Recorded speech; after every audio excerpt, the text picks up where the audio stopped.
Hello అండి. మీ అందరికీ ఒక విషయం చెప్పాలి. నాకు ప్రెగ్నెన్సీలో ఫస్ట్ 3 మంత్స్ వరకు అంటే మొన్నటి వరకు చాలా నాసియా, వామిటింగ్స్ చాలా ఎక్కువగా ఉండేది. ఎంత ఎక్కువగా అంటే మార్నింగ్ లేవగానే ఇంక ఆటోమేటిక్‌గా వామిటింగ్ అవ్వాల్సిందే. అంత ఎక్కువగా ఉండేది. సో, నాకు లక్కీగా నేను ఒక రెమెడీ ఫాలో అయ్యేదాన్ని. నాకు లక్కీగా మా ఇంట్లో అయితే మాత్రం మాకు ఒక నిమ్మ చెట్టు ఉంది. చాలా పెద్ద నిమ్మ చెట్టు. మీకు చూపిస్తాను చూడండి. ఇదంతా నిమ్మ చెట్టే. సో, నేనేం చేసేదాన్ని అనంటే మార్నింగ్ లేవగానే ఒక నిమ్మకాయ తెంపుకునేదాన్ని. ఒక నిమ్మకాయ తెంపుకొని చక్కగా స్మెల్ చూసుకుంటూ కొంచెం సేపు అట్లా టైం పాస్ చేసేదాన్ని. కొంచెం రిలీఫ్‌గా అనిపిచ్చేది. అండ్ ఈవినింగ్ అయితే మాత్రం కంపల్సరీగా లెమన్ వాటర్ కానీ, లెమన్ సోడా కానీ ఏదో ఒకటి చేసుకొని తాగేదాన్ని. సో, ఇది ఉండటం మాత్రం నాకు చాలా యూజ్‌ఫుల్ అన్నట్లు అనిపిచ్చింది.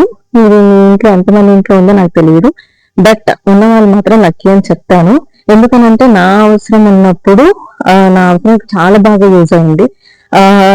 ఇది అవసరం ఉన్న వాళ్ళకి మాత్రమే తెలుస్తది దాని విలువ ఏంటి అనేది. సో, ఇది ఉండడం మాత్రం నాకు చాలా హెల్ప్